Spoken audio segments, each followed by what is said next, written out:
മുനെ ഭൂമിയുടെ ഒരു ഭാഗം സൂര്യപ്രകാശത്തിൽ നിന്ന് പിന്തിരിഞ്ഞു നിന്നാൽ ആ ഭാഗത്ത് ഇരുട്ടാണ്. എന്ന പോലെ മനുഷ്യർ യാഥാർത്ഥ്യത്തിൽ നിന്ന് പിന്തിരിഞ്ഞു നിന്നാൽ അവരിൽ ഇരുട്ടാണ്, അജ്ഞതയാണ്. അത്തരക്കാരാണ് ഊഹിച്ചും സങ്കല്പിച്ചും നിഗമനങ്ങളിലൂടെ യാഥാർത്ഥ്യത്തെ പലതായി വ്യാഖ്യാനിക്കുന്നത്. കാണുന്നവർക്കെല്ലാം യാഥാർത്ഥ്യം ഒന്നേ ഉള്ളൂ, കാണാത്ത ഊഹക്കാർക്കെല്ലാം യാഥാർത്ഥ്യം പലതാണ്. ഇത്തരക്കാരാണ് ഭൂരിപക്ഷം ജനതയും.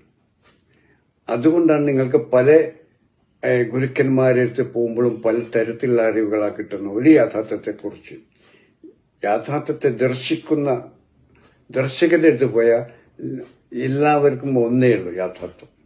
അപ്പോൾ പലതല്ല. ഇത്തരത്തിലുള്ള ആളുകളെ കണ്ടെത്തിയാൽ, ദർശകനെ കണ്ടെത്തിയാൽ ആ യാഥാർത്ഥ്യത്തെ കണ്ടു കിട്ടും.